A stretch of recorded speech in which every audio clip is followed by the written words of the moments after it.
अभी मैं मौजूद हूँ दिल्ली गेट की फैज़ इलाही मस्जिद पे। आपने ये खबरें बहुत सुनी होगी कि मस्जिद तोड़ दी गई है, दिल्ली गेट के पास जो अवैध मस्जिद बनी थी वो तोड़ दी गई है, पर इसके पीछे की पूरी सच्चाई क्या है शायद ही ये आपने सुनी होगी। मैं आपको बताना चाहूँगी, एक बार कैमरा पर्सन से बोलना चाहूँगी, आप देख पा रहे होंगे जो मस्जिद थी, फैज़ इलाही जो मस्जिद थी वो जो कि तो अभी भी अपनी जगह पे बरकरार है। जो तोड़ा गया था वो उसके पास में, उसके सामने जो भी ढांचे बने हुए थे, अवैध निर्माण थे सरकारी ज़मीन पर, वो तोड़े गए। जैसा कि आप देख पा रहे होंगे बुलडोज़र अभी भी जो मलबा पड़ा है उसको साफ कर रहा है और जिस तरह से अभी भी यहाँ पे पुलिस बल भी तैनात है, क्योंकि जिस रात ये मामला हुआ, ये मामला करीबन 1 बजे, 7 तारीख का 1 बजे का मामला है। जिस दौरान ये मामला हुआ उस दौरान कम से कम 2000 की भीड़ उमड़ी और पुलिस पे पत्थरबाजी शुरू कर दी।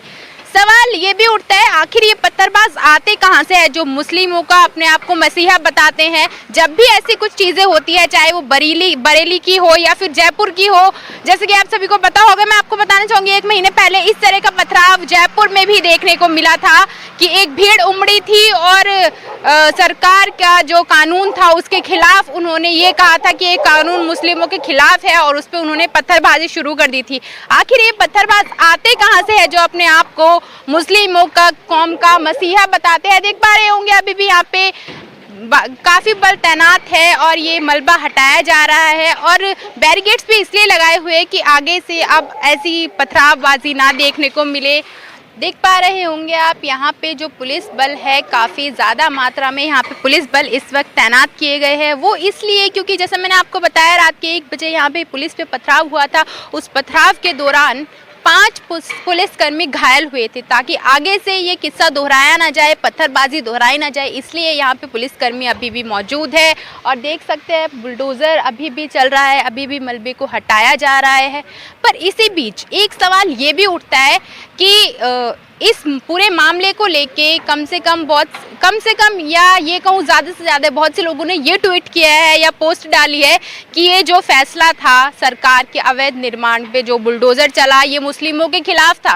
पर सवाल ये उठता है कि ये मुस्लिमों के खिलाफ कैसे हो सकता है जबकि मस्जिद अभी भी अपनी जगह पे बरकरार है। और जहाँ पाकिस्तान, जहाँ पे मुस्लिम मेजॉरिटी में है, उसके बाद भी अगर सरकारी ज़मीन पर मस्जिद बनाई जाती है तो उसको तोड़ दिया जाता है। वहाँ पे कोई उसको मुस्लिम के खिलाफ नहीं बताता या कोई भी मुस्लिम पत्थरबाजी नहीं करता। पर यहाँ पे ये सवाल क्यों उठता है, यहाँ पे जब अवैध निर्माण को तोड़ा जाता है तो क्यों ये सवाल उठता है कि ये सब मुस्लिम कौम के खिलाफ हो रहा है? क्यों ये सवाल पैदा होता है कि ये सरकार मुस्लिम धर्म के विरोधी है? क्यों पत्थरबाज अचानक से अपने रूप दिखाना लगते हैं? तो आप देख पा रहे होंगे पूरे इसकी सच्चाई केस की, ये मस्जिद कोई भी नहीं तोड़ी गई है, ये जो अवैध निर्माण था ये तोड़ा गया है। और एक सवाल ये भी पैदा होता है कि जो लोग अवैध निर्माण के मामले में या जब भी सरकार कुछ ऐसा काम करती है जो विकास के समर्थन में होता है, तो वो इन सब को कैसे धर्म से जोड़ देते हैं, कैसे वो इसको ये एंगल दे देते हैं कि ये सब धर्म विशेष के खिलाफ हो रहा है, चाहे फिर वो हिंदू के खिलाफ हो या मुस्लिम के खिलाफ हो। सवाल ये भी बनता है कि जिस तरह से लोग विकास तो चाहते हैं, पर जब भी सरकार ऐसा कुछ कदम उठाती है तो वो ये बोलने लगते हैं कि ये सब एक धर्म विशेष के खिलाफ हो रहा है, मुस्लिमों के खिलाफ हो रहा है। जैसे कि आपने बहुत सी वीडियो देखी भी होगी, रात 1 बजे जब पुलिस पर पथराव हुआ 7 तारीख को, तो कुछ लोग ये कह रहे थे कि मुस्लिम जाग जाओ, तुम्हारी मस्जिद तोड़ी जा रही है, तुम्हारे अल्लाह पर निशाना साधा जा रहा है। तो ये अल्लाह पर निशाना कैसे साधा जा सकता है, कैसे मस्जिद को निशाना बनाया जा सकता है?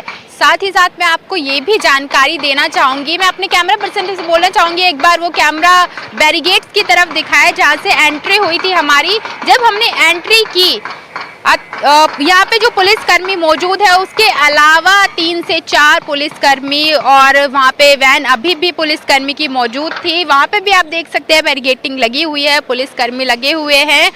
और मैं आपको एक चीज़ बताऊंगी, आप देख सकते होंगे बुलडोज़र अब ये जो अतिक्रमण था इसको हटाया जा रहा है, मलबे को हटाया जा रहा है।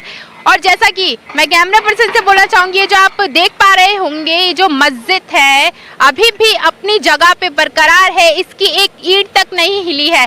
जो सब तोड़ा गया है वो इसके पास के आसपास की सटी हुई अवैध चीजें थी, जिसको सरकार को लगता था कि ये अवैध निर्माण है, उसको तोड़ा गया है। और मैं आपको एक चीज़ और दिखाना चाहूँगी, आप देख पा रहे होंगे अभी भी यहाँ पे पुलिसकर्मी और आ रहे हैं और उतरते हुए आप देख पा रहे होंगे वीडियो में साफ साफ। तो मेरा सवाल आप सभी से यही बनता है कि क्या आपको भी लगता है ये सब जो हो रहा है, बीजेपी सरकार, जिस तरह से बोला जाता है कि बीजेपी की सरकार जो है वो मुस्लिमों के खिलाफ आई है, मुस्लिमों की खिलाफत करने आई है, क्या आपकी भी ऐसी ही राय है? क्या आपको भी यही सब लगता है? मैंने आपसे पहले भी इस बात का जिक्र किया था, जब ये अवैध निर्माण को तोड़ा गया था रात 1 बजे, उस दौरान पुलिसकर्मियों पे पत्थरबाजी हुई थी और एक वीडियो सामने भी आई थी जिसमें ये कहा जा रहा था कि मुस्लिम अब तो जागो, अब तो तुम्हारी मस्जिद पे हमला हो रहा है, तुम्हारे अल्लाह पे हमला हो रहा है, अब तुम्हारी बारी है हथियार उठाने की। तो इस बीच ये सवाल उठता है कि जब भी विकास की बात आती है, अगर सरकार विकास करना चाहती है तो ये कैसे एक धर्म को, मुस्लिम धर्म को कैसे उनसे विरोध हो जाता है? क्या ये जो सरकार विकास चाहती है, क्या आपको भी यही लगता है कि ये मुस्लिम धर्म के खिलाफ एक साजिश है?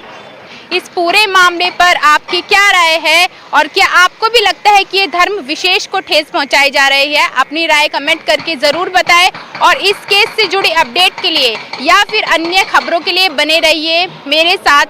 आप देख रहे थे सच तक।